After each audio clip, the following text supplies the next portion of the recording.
So I'm back.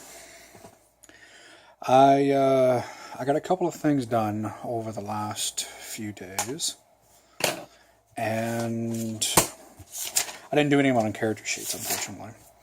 What I did was I went ahead and posted my God's awful map, hand-drawn map on a half-size spiral in our role-playing group on Facebook called SORPA. It's SORPA, Southern Ontario Role-Playing Association. Between myself, Kaylee, and an old gaming friend of mine, Chuck, we've been monitoring that group for a number of years now. And it's free for anybody to join, but the networking capability is only really good for people who live in Southern Ontario, because that's actually how we recruited some of our gamers in the area. But anyway, I posted it's just awful. It's awful. I don't even know why I chose like the half spiral. I don't know what possessed me to choose a half spiral, but I did. And I wrote down an entire... This is an entire world, mind you. This can be equated to... if you go on like site like Donjon and go to the map creator, and you can create a whole map, and it'll do one full whole like planet-sized world map from start to finish, left to right. And this is what it can be equated to, because that's what I had in mind for this. The scale for this map was 1 inch being 100 miles. And I've already started to downsize the measurement denominations onto graph paper. And I have one little area done that is in much better context and readability. But I will show you this embarrassment. Cannot believe I did this. So,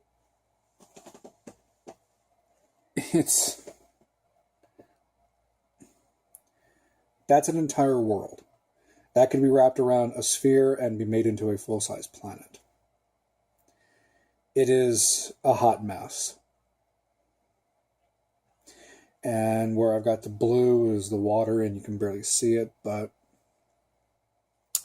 it's a mess. And I created all of this just out of my head and decided to make it a usable thing for my role-playing world. So it's there. The dumbed-down version I'll get for you here in just a second. Extreme close-up into the camera. Okay. This is what I'm going to show you. Okay.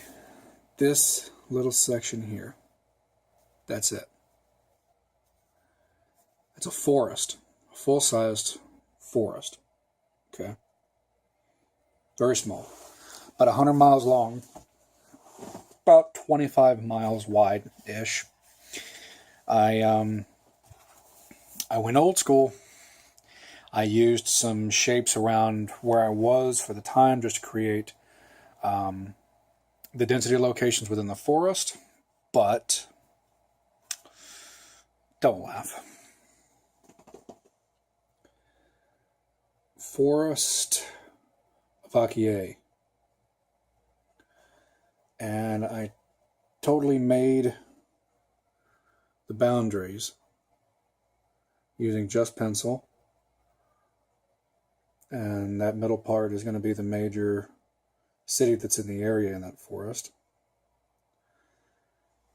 And it's rimmed by a coast on one side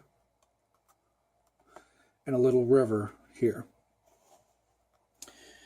And yeah, one little area.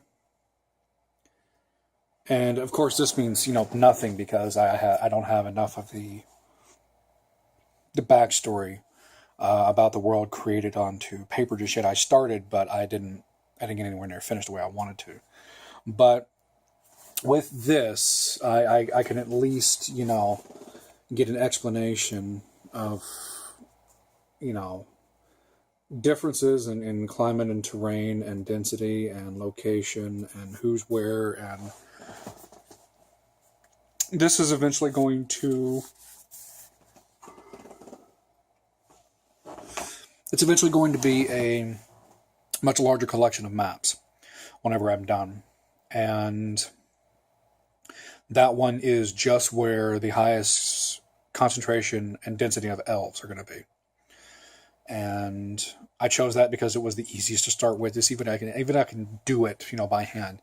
Map making by hand is not easy, and it's hard. I don't have a computer to cheat to just, you know, use paint and there it's done. I had to do it by hand. And I haven't done stuff by hand like that in a long time. So I got that done. Let's see what else. I also got I got done some starting information for a campaign I'm going to be starting possibly this Sunday. It's not the big campaign. It's not Heroes and Villains, and it's not Who's the Master. It's a separate game to those two, and it may very well only have like one player. There is a chance I'll be able to get my neighbor and one of his friends in to maybe watch and or join later. So I didn't drink any last video, and that's why my voice got hoarse towards the end, so I'm not going to make the mistake again.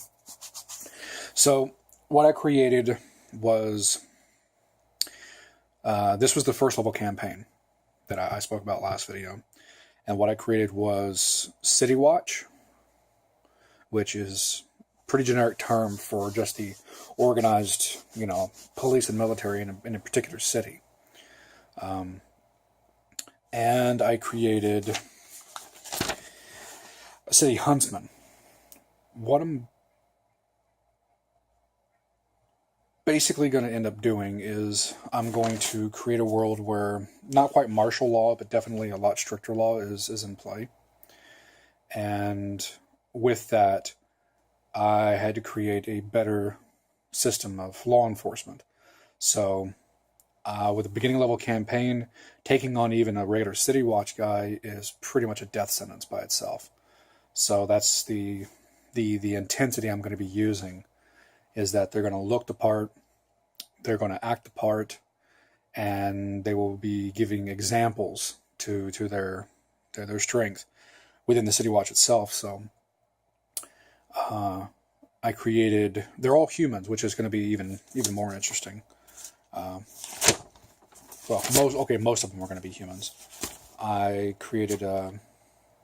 started creating last night City Knights, which will essentially be the higher officers of the Watch organization, and they won't be humans. I had to do that for a very specific reason. But City Watch are humans, Fighter 4, Cleric 1, 5th level. So taking one on as a first level character, you're going to get squashed. The City Huntsmen are bigger. They're specifically meant for hunting down people, mostly for the purposes of killing them, not for the purposes of retrieving. So they are Ranger 6 and Assassin 1. And they have particularly nasty abilities. Because of how I specifically built them with their feats and what they can do. So the City Knights, I only began last night, so I haven't got any real meat and potatoes on them, but they'll end up being Bladelings, which I had to go searching for to go get some answers, and I found what little answers I could in the Monster Manual 2. So, but they, because they're officers, are going to be a lot bigger and a lot heftier, so they are going to be Fighter 5s and Soul Eater 5s. That's a prestige class out of the Book of Vile Darkness.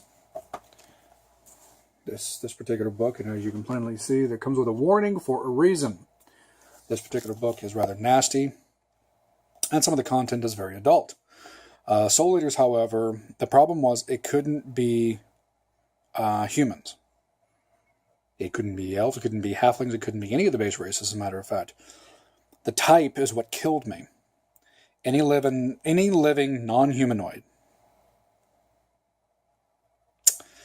Well, goblins are still humanoids. Bugbears are still humanoids. That was the problem.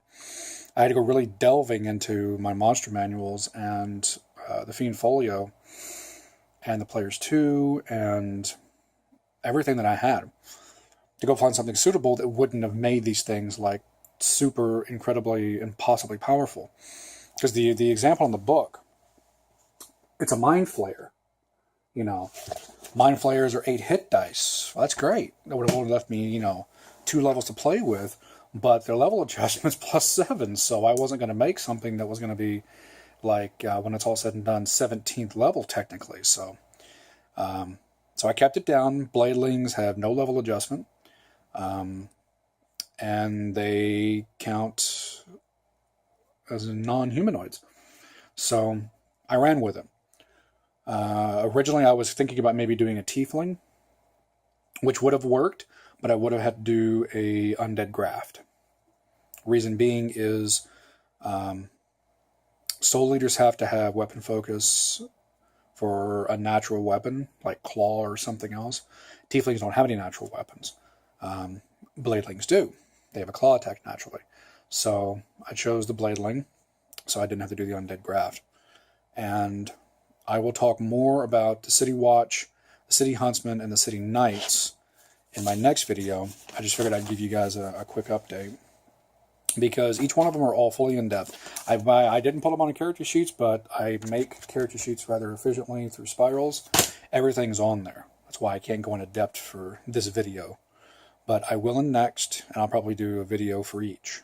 So I almost have my city protectorates in play. The reason I'm doing it this way is because where I'm going to be placing them is going to be twofold. One, they're going to be in the Monster Mash game that I created about everybody having to play monsters instead of regular races, and they'll be in each city, because the map, Carnival, that's going to be where Monster Mash is going to be set place. The other reason is I'm going to play test these City Watch guys first in this first level campaign. So I'm going to see how well they actually turn out, because I'm going to be setting the campaign in an actual large city. Not a small city, not a town, not a village, not a hamlet, not a thorp, nothing smaller. It's going to be a large city, so there'll be access to a lot of different things. And as a first level game, first level campaign, being in a large city is going to have opportunities to be a lot more crazy than just randomly walking into a village or a town with a pub and ending up finding an adventuring crew the way that fancifully every D&D game starts. So starting in a large city is going to be very different. So anyway, I'll cut the video, and next time I will talk specifically about the City Watch, the low-level guys, the police, the beginning people you would meet if you were to do wrong. So, till then, grab your dice, roll initiative.